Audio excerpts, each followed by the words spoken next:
Shalom Jemaat Tuhan, dalam PIK pada sore hari ini kita membahas tentang astrologi dan horoskop di bawah terang firman Tuhan. Mari kita berdoa. Mohon Roh Kudus urapi hamba-Mu dan berkati setiap kami yang menonton dan mempelajari firman Tuhan. Kami semua dibimbing oleh Roh Kudus, roh yang sama, roh hikmat itu. Tuhan urapi hamba-Mu dalam nama Tuhan Yesus. Amin. Astrologi dan horoskop di bawah terang firman Tuhan. Ada beberapa ayat yang menjadi dasar daripada pembahasan kita pada hari ini. Yang pertama kita membaca dalam Ulangan 4 ayat 19. Janganlah berdosa karena menyembah dan mengabdi kepada apa yang kamu lihat di langit, matahari, bulan dan bintang-bintang dan selanjutnya. Ya, jadi jangan kita menyembah matahari, bulan, bintang-bintang dan selanjutnya. Itu ada judul astral worship, ibadah penyembahan kepada astral, ya, bintang-bintang di langit itu.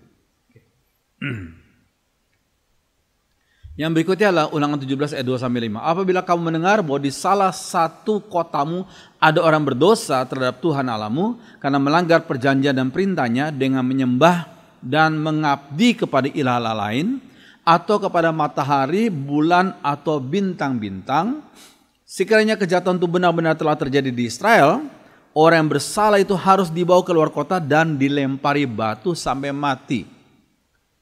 Ini suatu vonis yang luar biasa dan tidak main-main nih kesalahan nih, ya. Kalau mereka menyembah matahari, bulan dan bintang-bintang, planet-planet itu, ya. Nah, Ayub 31 ayat 26-27. Tak pernah kusembah, ini kata Ayub, ya, tak pernah kusembah mentari yang bersinar cerah ataupun bulan yang bercahaya indah. Tak pernah aku terpikat olehnya atau ku kecup tanganku untuk menghormatinya. Ini pengakuan daripada Ayub itu. Dalam kondisi dia diizinkan Tuhan untuk mengalami cobaan, ya, untuk menjatuhkan iman yang dilakukan oleh iblis itu. Tapi puji Tuhan ternyata Ayub kuat, ya. Dan Ayub bersaksi bahwa sebelum dia dicobai oleh iblis itu, dia berkata, tak pernah kusembah mentari yang bersinar cerah ataupun bulan yang bercahaya indah. Ya. Oke, yang berikutnya. Nah, Yesaya 47:13. Engkau telah payah karena banyaknya nasihat. Biarlah tampil dan menyelamatkan engkau orang-orang yang meneliti segala penjuru langit, yang menilik bintang-bintang, dan yang pada setiap bulan baru memberitahukan apa yang akan terjadi atasmu, ya, astrologi, ya, tentang segala hal, apa itu, pandangan-pandangan atau semacam hal-hal yang akan datang dari penelitian itu, ya, ramalan-ramalan itu. Ya, di sini Tuhan itu menegur orang-orang yang melakukan hal itu, ya. Yang berikutnya, orang Majus mungkin membaca Bilangan 24:17. Saudara mungkin bertanya kenapa? Ya, karena penduduk Israel sempat ditawan ke Babilonia, Media, Parsi dan sekitarnya. Mereka pasti membawa salinan Taurat yang kemudian ditaruh di perpustakaan negara itu saat periode Daniel dan kawan-kawan. Jadi orang-orang Majus sebagai para cendekiawan itu melihat, wah, ini ada nubuat yang dilakukan oleh hamba-hamba Tuhan, ya. Sekalian jadi orang-orang Majus mungkin membaca Bilangan 24:17. Dikatakan apa? Ya. Aku melihat dia, tetapi bukan sekarang. Aku memandang dia, tapi bukan dari dekat. Bintang terbit dari Yakub, tongkat kerajaan timbul dari Israel. Ya, oke. Yang berikutnya. Nah, kemungkinan besar asal mula pengajaran astrologi dan metodenya yang kemudian berkembang di Asia, Eropa dan Timur Tengah berasal dari Babilonian kuno. Babilonian kuno dengan sistem mereka tentang tanda-tanda di angkasa. Nah, ini sudah lihat gambarnya. Ini gambar penemuan arkeologi, ya, tentang Babilonian kuno itu. Yang sekarang ya adalah negara Irak, ya. Oke. Yang berikutnya. Nah, pengajaran tersebut kemudian menyebar baik secara langsung atau tidak langsung melalui orang-orang Babilonia dan Assyria ke daerah lain seperti Timur Tengah dan Yunani. Lalu kepercayaan tersebut bergabung dengan bentuk-bentuk astrologi yang sudah ada di masyarakat setempat. Ya, ini latar belakangnya, hanya sekilas saja. Ya. Nah, hati-hati dengan sudut pandang yang pragmatis, yang semuanya praktis. Ya. Sebagian orang berkata, jika hal itu berfungsi, maka itu baik, kata mereka. Yang penting fungsinya. Nah, jika baik dalam tanda kutip, maka itu pasti dari Allah. Baik maksudnya yang nggak mendatangkan penyakit, ya, yang mendatangkan keuntungan, ya, itu maksudnya baik di situ. Maka saya berikan tanda kutip. Jika baik, maka itu pasti dari Allah. Itu pandangan pragmatis, orang yang praktis saja. Ya. Oke, nah ada lagi pandangan jika hal tersebut realita, maka aku percaya. Realistis kan? Kalau realistis aku percaya. Ya. Nah, tanggapannya tidak semua yang realita sesuai dengan prinsip firman Tuhan. Ini penting sekali. Tidak semua yang realita sesuai dengan prinsip firman Tuhan. Hati-hati dengan berita yang separuh benar. Nah ini. Apa itu separuh benar? Yaitu fakta dan fiksi digabung. Fakta dan fiksi digabung. Ya, sehingga orang sulit membedakan di fakta atau fiksi. Ya. Contohnya apa? Ya contohnya ini Da Vinci Code itu, ya Da Vinci yang ditulis oleh Dan Brown itu, ya. Dia menggabungkan antara yang fakta dan yang fiksi. Akibatnya sebagian orang waktu itu bingung, yang mana yang fakta, yang mana. Mereka anggap sebagian orang berkata itu benar, padahal itu fiksi, ya. Oke, terus ramalan astrologi biasanya hanya bicara sesuatu dari segi yang umum, nggak spesifik. Seginya umum saja, tapi tidak spesifik. Kalau kita lihat nubuat dalam Perjanjian Lama tentang Yesus yang lahir sebagai Mesias, kemudian dia melayani, kemudian dia mati, dia bangkit, itu spesifik. Tapi kalau ramalan astrologi biasanya bersifat umum saja. Ya.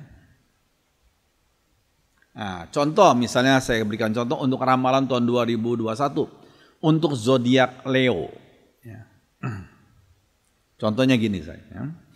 Jika dalam bisnis tahun 2021 akan memberikan reward yang positif. Nah, reward yang positif itu apa? Dia nggak tulis. Pokoknya reward yang positif. Sifatnya umum saja. Ya, upayamu akan menghasilkan keuntungan yang diinginkan. Asalkan dirimu gigih dan gigi. Nah, itu kan sifatnya umum. Gigih maksudnya apa? Gigih dalam hal apa? Umum saja. Ya. Seseorang mungkin ikut campur. Nah, seseorang mungkin ikut campur dan membantumu dalam urusan bisnis dan dalam menarik beberapa kesepakatan bagus. Kesepakatan apa? Nggak diperjelas. Pokoknya sifatnya umum saja. Dan dikatakan seseorang mungkin. Jadi probable, kemungkinan, ya, ikut campur. Jadi kalau sudah lihat ramalan-ramalan tentang zodiak itu, ini kan contohnya Leo ini, itu sifatnya segi yang umum saja dan tidak spesifik. Ya. Nah, apa itu daya tarik ilmu nujum? Apa sih sehingga sebagian orang tertarik sekali, dan apa sih daya tariknya? Ya? Oke, keinginan manusia untuk mengetahui lebih dahulu apa yang akan terjadi. Nah itu daya tariknya. Karena manusia punya keinginan untuk mengetahui lebih dahulu apa yang akan terjadi. Apakah masa depannya sesuai dengan yang dicita-citakannya atau tidak? Gitu ya. Itulah. Karena manusia punya keinginan seperti itu. Ya. Nah, ahli nujum biasanya laris dalam tanda kutip pada masa kekacauan, karena segala sesuatu jadi nggak menentu pada masa kekacauan tuh. Ya. Sehingga mereka perlu orang tertentu yang bisa memberikan ramalan-ramalan. Ya, mereka larislah itu ilmu nujum itu. Ya. Nah, padahal faktanya mengetahui masa depan, maksudnya mungkin yang tidak enak, membuat hati jadi nggak nyaman. Jadi orang jadi jadi ketakutan, ya, was-was terus gitu ya. Ya. Jadi faktanya mengetahui masa depan yang khusus yang tidak enak membuat hati jadi nggak nyaman. Ya. Cuma peramal biasanya hanya memberitahu yang bagus dan enak saja, ya, supaya membuat orang-orang senang akan ramalannya dan laris. Jadi yang laris, ya itu karena orang manusia senang yang dengar yang bagus, yang enak saja. Ya.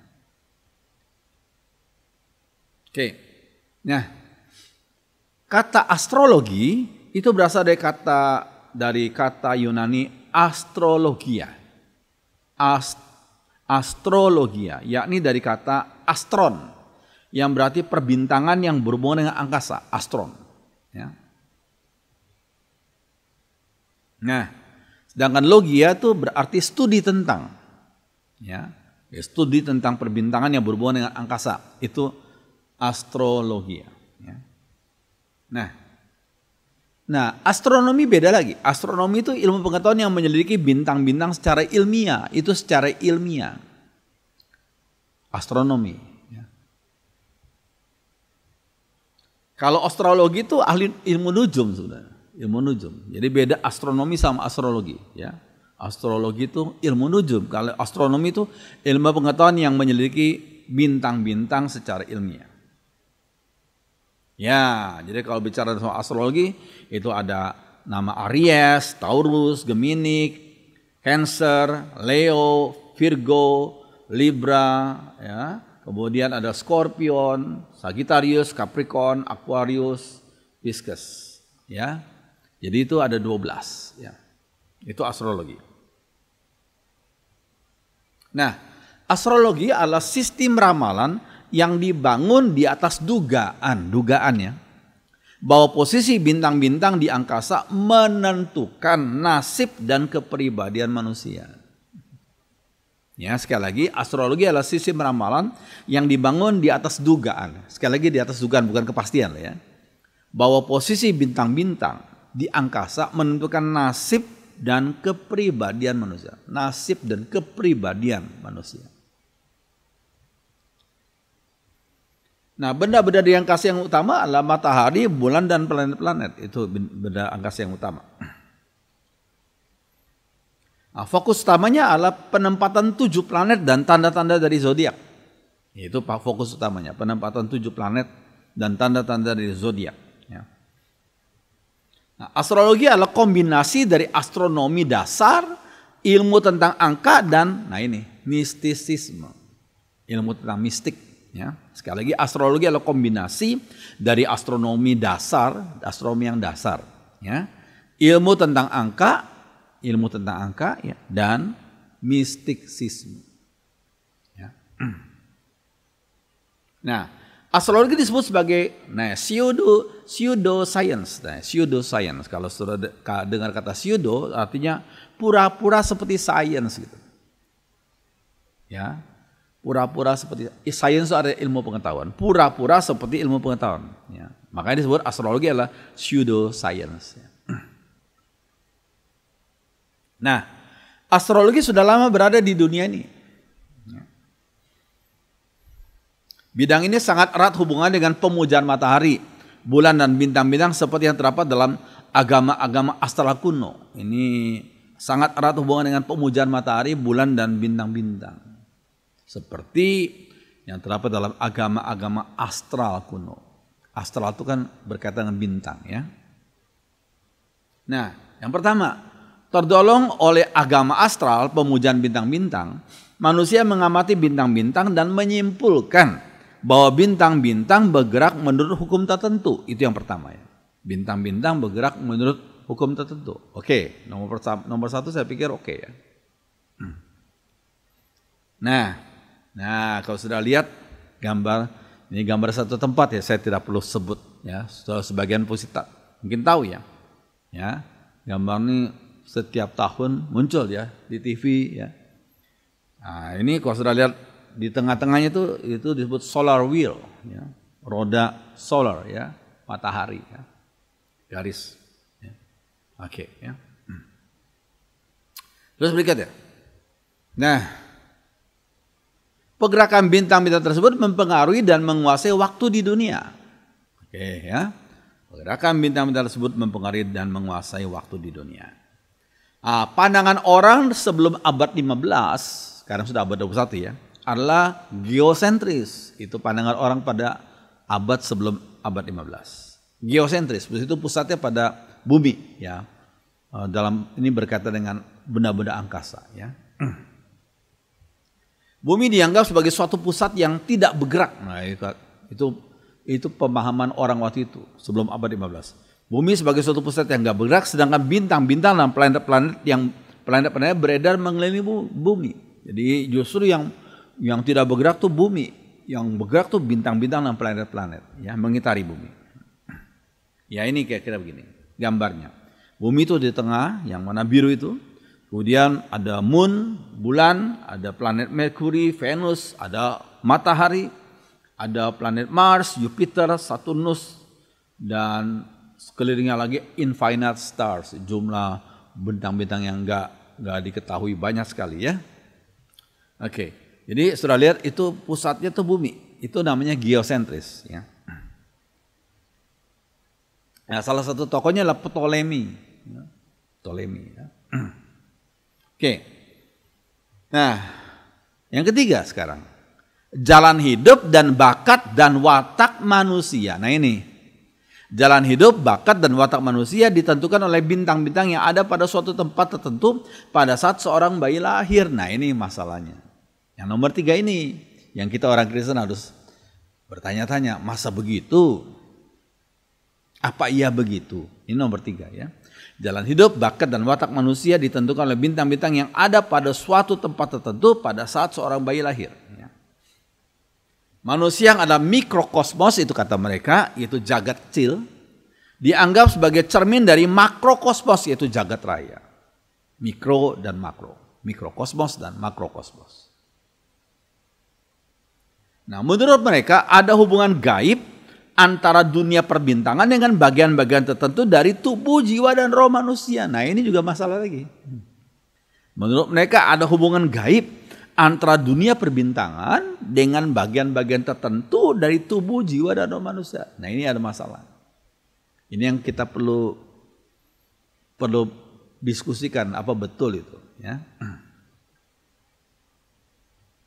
Jadi ada hubungan antara bayangan dunia yang geosentris dengan anatomi tubuh manusia, itu kesimpulannya. Jadi ada hubungan antara bayangan dunia yang geosentris dengan anatomi tubuh manusia. Oke. Nah ini sudah lihat ya. Yang paling atas tuh head dan kepala dan wajah itu hubungan dengan bintang Aries ya. Kemudian pundak ya, ini ada Gemini ya, lalu kemudian bukan ya, tangan ya, arms itu ya, Gemini ya. Kemudian pundak itu berkaitan dengan Taurus atau leher ya, neck. Kemudian hati itu apa itu? Leo, bintang Leo ya. Kemudian ada itu breast, dada itu ya. Itu bintang Cancer ya. Libra itu ya. Dan sudah lihat di situ. Itu mereka bagikan seperti itu. Ya, membagi tubuh manusia seperti itu. Ya. Oke. Itu yang mereka ajarkan ya. Nah, diperluas lagi oleh mereka, yaitu semacam domba jantan itu correspond to the head, berkaitan dengan kepala, itu fire, api, itu bintang Aries. Dan the bull, sapi jantan, ya correspond to the neck, berkaitan dengan leher. Itu ada kaitan dengan bintang Taurus atau earth, bumi ya. Dan selanjutnya ini pemahaman mereka. Ya, ini pembagian mereka yang mereka ajarkan. Ya. Oke. Nah, selanjutnya. Dari Mesopotamia atau Babilonia, pengaruh astrologi menyusup ke Yunani dan mencapai puncak perkembangan di sana. Mencapai puncak perkembangan di Yunani. Nah, bangsa Romawi sangat senang dengan astrologi, terutama pada zaman kekaisaran. Sangat senang mereka. Astrologi ya. Nah, pada abad 15 dan 16, masa Kopernikus dan Galileo Galilei mulai dipisahkan antara astronomi dan astrologi. Nah itu. Ya, jadi abad 15 dan 16 itu masa Kopernikus dan Galileo Galilei. Mungkin sudah tanya siapa itu Kopernikus dan Galileo Galilei. Ini orang penting ya.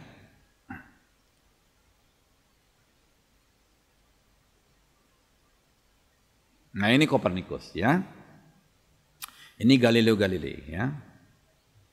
Mereka ini apa? Mereka sebenarnya orang-orang yang suka mempelajari ilmu perbintangan ya. Bintang bukan ilmu berkaitan dengan bintang Gemini, bukan bintang Leo, bukan, tapi bintang, sungguh-sungguh bintang ya. Astronomi ya. Oke. Nah, teori yang benar kata mereka bukan geosentris tapi heliosentris. Yaitu apa?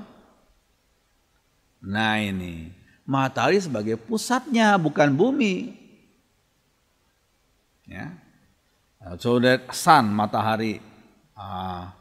Kemudian ada planet Merkuri, terus Venus, ada kemudian bumi, kemudian planet Mars, Jupiter, Saturnus, Uranus, Neptunus. Justru mereka planet-planet itu mengitari matahari, bukan sebaliknya. Ya, itu namanya heliosentris. Ya. Nah, ini ditemukan oleh Kopernikus. Ya. Oke, geosentris kemudian diganti oleh heliosentris ya sampai sekarang. Ya, memang teori heliosentris yang betul. Ya. Bumi bukanlah pusat alam semesta. Menurut ilmu perbintangan maksudnya planet gitu ya. Memang bumi bukanlah pusat alam semesta. Kalau berkaitan dengan hanya di bumi ada manusia, ya betul. Tapi berkaitan dengan ilmu perbintangan, bumi bukanlah pusat alam semesta. Ya, yang pusat adalah matahari. Ya. Oke ya. Nah, saudara sekalian. Nah, di alam semesta setelah diselidiki ternyata ada banyak tata planet. Bukan hanya tata surya, tata planet. Jadi banyak sekali jumlah bintang, planet di alam semesta yang luar biasa luas ini, nggak terhitung. Ya. Ya, tata planet yang dipakai oleh astrologi hanya bagian kecil saja. Sekali lagi, tata planet yang dipakai oleh astrologi bukan astronomi ya, hanya bagian kecil saja. Dengan runtuhnya geosentris, runtuh pula fondasi astrologi. Sebenarnya gitu. Jadi sekali lagi dengan runtuhnya geosentris, sebenarnya runtuh pula fondasinya astrologi. Ya. Oke, pada abad 17 dan 18, anggapan orang terhadap anatomi tubuh manusia sudah sangat berubah. Dengan berkembangnya ilmu pengetahuan, ya.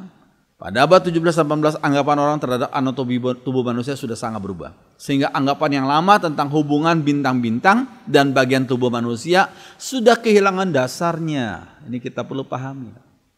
Yaitu mulai abad 17-18. Ya, anggapan yang lama tentang hubungan bintang-bintang di angkasa dengan tubuh manusia sudah kehilangan dasarnya. Ya. Oke. Nah, Martin Luther dan Johannes Calvin sangat menentang astrologi yang ditentang, bukan astronomi ya.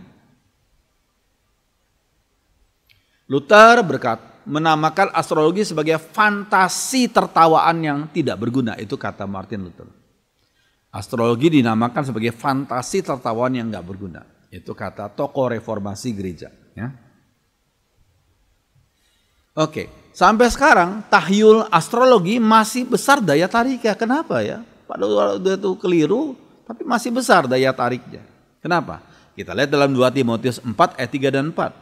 Ya. Sebab akan sampai waktunya orang tidak mau lagi menerima ajaran yang benar.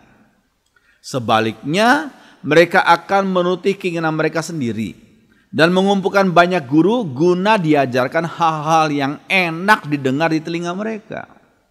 Jadi yang mereka cari bukannya kebenaran, tapi hal-hal yang enak didengar oleh telinga mereka saja. Mereka akan menutup telinga terhadap yang benar, tapi akan memasang telinga terhadap cerita-cerita dongeng. Itu kata firman Tuhan. 2 Timotius 4 ayat 3 dan 4. Nah itu mengapa tahayul astrologi bagi sebagian orang masih menarik gitu ya. Ya karena ini ya, ayat ini ya. Ini faktanya yang terjadi pada zaman sekarang ini. Ya. Oke, nah kita masuk ke dalam horoskop. Horoskop itu dari kata hora, jam atau saat, dan skopos artinya melihat. Melihat jam atau saat. Ya. Nah, praktek horoskop seorang ditanyakan hari, jam, menit kelahirannya, itu biasa gitu. Itu praktek horoskop dimulai dari seorang ditanyakan hari, jam, menit kelahiran. Kelahiran kamu kapan sih? Harinya apa? Jamnya berapa? Dan bahkan sampai menitnya. Ya. Berdasarkan almanak perbintangan, almanak nautika yang digunakan di kapal laut, si ahli nujum menghitung bagaimana posisi planet-planet pada saat orang itu dilahirkan. Waduh. Pada saat orang itu dilahirkan bagaimana posisi planet-planet? Menurut almanak perbintangan, almanak nautika yang digunakan di kapal laut. Ya. Tapi kemudian digunakan oleh ahli nujum. Ya, ya ini. Ya. Sudah lihat di situ ada nomor 1 Aries, nomor 2 itu Taurus, nomor 3 itu Gemini, nomor 4 itu Cancer, yang nomor 5 itu Leo, nomor 6 Virgo, 7 Libra, 8 Scorpio, 9 Sagittarius, 10 Capricorn, 11 Aquarius, dan 12 itu Pisces. Ya. Astrologi membagi bola langit itu menjadi 12 lajur yang disebut rumah. Rumah dalam tanda kutip. Ya. 12 lajur, 12 bintang. Ya. Nah, selanjutnya. Ke-12 rumah dalam tanda kutip itu sangat erat hubungan dengan berbagai bagian dari tubuh kita, kata mereka. Ya, sudah lihat. Bagian kepala itu Aries, head, kepala dan muka. Kemudian bagian leher itu berkaitan dengan Taurus. Ya. Bagian ini ya itu Gemini. Bagian ini Gemini. Ya, kemudian bagian itu adalah Leo. Ya. Dan selanjutnya sampai kepada kaki. Ya. Itu mereka bagi seperti itu. Ya. Oke, tiap rumah, kata mereka rumah itu ya, rumah perbintangan itu. Tiap rumah mempunyai suatu tanda dari zodiak, yakni lingkaran atau zone di langit di tempat planet-planet beredar. Ya. Tiap rumah mempunyai suatu tanda dari zodiak, ilmu perbintangan maksudnya Pisces, Libra itu ya, yakni lingkaran atau zone di langit tempat planet-planet beredar. Ya. Oke, para astrolog membagi zodiak menjadi 12 bagian dan masing-masing bagian mempunyai tandanya sendiri. Misalnya Taurus itu tandanya lembu jantan, Gemini itu tandanya si kembar, Cancer itu tandanya kepiting dan lain-lain. Ya. Oke. Nah, masing-masing tanda dianggap mengandung daya gaibnya sendiri. Nah itu, mengandung daya gaibnya sendiri. Ada tambahan pula dalam astrologi modern. Planet-planet yang ditemukan kemudian yakni Uranus, Kalwan, Neptunus, Baruna, dan Pluto. Ini tambahan dalam astrologi modern. Ya. Oke, seperti astrologi klasik, ya, astrologi modern juga mengikut sertakan matahari dan bulan. Matahari dan bulan pun dimasukkan. Ya.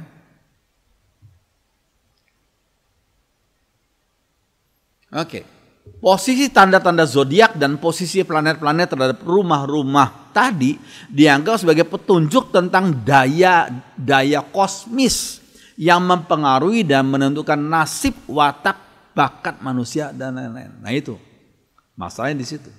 Ya, ya nasib, watak dan bakat manusia ditentukan oleh daya kosmis, oleh zodiak itu. Itu kata mereka. Ya, itu kata mereka. Nah, misalnya orang yang lahir di bawah posisi tertentu dari bulan akan menjadi pelaut atau juara renang, petani, seorang ibu, atau menjadi orang yang sabar serta pasif. Sabar serta pasif. Itu kata mereka. Ya. Planet Mars yang berwarna merah meramalkan adanya darah, marah, perang, dan lain-lain. Sekali lagi itu kata mereka. Ya. Nah, Aries memberi sifat berang, dan suka berperang pada manusia. Itu kata mereka. Ya. Sagittarius atau pemanah memberi kepintaran dan kepandaian berbicara.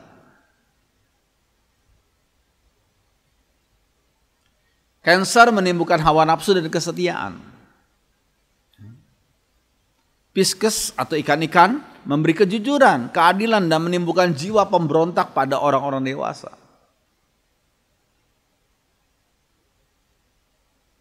Di dalam menganalisa arti rumah-rumah tadi, yaitu rumah yang tadi saya sudah sebutkan ya, astrologi mengatakan bahwa posisi tertinggi bintang di langit pada waktu kelahiran seseorang menunjukkan pula prestasi tertinggi orang itu. Itu dihubung-hubungkan. Ya, dihubung-hubungkan dengan prestasi, dengan achievement, dengan nasib manusia, ya. Oke. Nah, bintang yang terbit tepat pada saat kelahiran menentukan watak manusia yang dilahirkan tuh. Itu kata mereka. Bintang yang hampir terbenam tepat pada saat kelahiran menunjukkan dasar-dasar terdalam dari hakikat orang yang dilahirkan itu, dasar-dasar terdalam. Namun patokan-patokan yang dipakai oleh para ahli nujum tidak pernah sama, itu repotnya gitu ya. Patokan-patokan yang dipakai oleh para ahli nujum tidak pernah sama, itu repotnya. Ya. Buku-buku astrologi yang ditulis oleh berbagai pengarang juga nggak ada persesuaian, nggak ada. Ya, nggak ada. Buku-buku astrologi yang ditulis oleh berbagai pengarang juga nggak ada persesuaian. Padahal kebenaran pasti tidak akan bertentangan, itu penting sekali. Ya, nggak pasti, kalau kebenaran pasti nggak akan bertentangan. Ya. Oke, nah sekarang penutupnya. Penutup bagaimana? Kita sebagai umat Tuhan harus bagaimana? Nah, ingat Yeremia 29 ayat 11. Yuk kita baca sama-sama ya. Sebab aku ini, kata Tuhan, mengetahui rancangan-rancangan apa yang ada pada kamu, yang ada padaku mengenai kamu. Demikianlah firman Tuhan, yaitu rancangan damai sejahtera dan bukan rancangan kecelakaan. Untuk memberikan kepadamu hari depan yang penuh harapan. Bagi orang yang percaya pada Tuhan, hidup sesuai dengan kehendak Tuhan, itu madece, bukan madesu. Masa depan cerah dan bukan masa depan suram. Ya. Aku ini mengetahui rancangan-rancangan apa yang ada padaku mengenai kamu. Demikianlah firman Tuhan, yaitu rancangan damai sejahtera dan bukan rancangan kecelakaan, untuk memberikan kepadamu hari depan yang penuh harapan. Amin. Ya. Oke, kita baca Roma 8 ayat 29. Yuk kita baca sama. Mereka yang telah dipilih oleh Allah telah juga ditentukan dari semula untuk menjadi serupa dengan anaknya. Jadi kita sebagai umat Tuhan itu perlu bertumbuh agar semakin serupa dengan sifat-sifat Yesus. Menjadi semakin serupa dengan anaknya, dengan sifat-sifat Tuhan Yesus. Seperti kasihnya Tuhan, keadilannya Tuhan, kebenarannya Tuhan, kesucian Tuhan. Kita semakin bertumbuh ke arah seperti itu. Bukan serupa dengan sifat-sifat binatang. Cancer, Leo, ya, Taurus, ya, itu sifat-sifat binatang, bukan.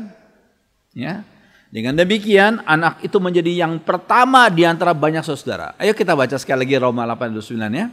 Mereka yang telah dipilih oleh Allah telah juga ditentukan dari semula untuk menjadi serupa dengan anaknya, menjadi serupa dengan sifat-sifat anaknya. Itu Yesus Kristus, bukan serupa sifat-sifat binatang. Dengan demikian anak itu menjadi yang pertama di antara banyak saudara. Itu dalam terjemahan sehari-hari ya. Oke, selanjutnya sebagai penutup ini. Nah, Filipi 4 ayat 6 bagus ini. Janganlah hendaknya kamu khawatir tentang apapun juga. Jangan hendaknya kita khawatir, tapi nyatakanlah dalam segala hal keinginanmu kepada Allah. Kapan saja, malamkah, pagikah, siangkah, sorekah, kita datang kepada Allah. Nyatakanlah dalam segala hal keinginanmu kepada Allah. Dalam doa dan permohonan dengan ucapan syukur. Luar biasa ya. Sekali lagi jangan hendaknya kamu khawatir tentang apapun juga. Ya. Oke, 1 Petrus 5 ayat 7-8. Bagus ini. Serahkanlah segala kekhawatiranmu kepada Allah, sebab Ia mempedulikan kamu, mempedulikan kita. Serahkan segala kekhawatiran kepada Allah. Hendaklah kalian waspada, nah ini penting, waspada dan siap siaga, sebab iblis adalah musuhmu. Ia seperti singa berjalan ke sana kemari sambil mengaum mencari mangsanya.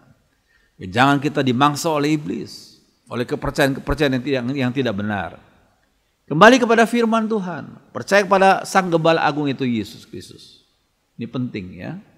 Apapun, kapanpun kamu lahir, pandang kepada Yesus saja. Ikuti sifat-sifat Yesus saja, perintah-perintahnya, ya, dan bersandar dan memandang pada Tuhan saja.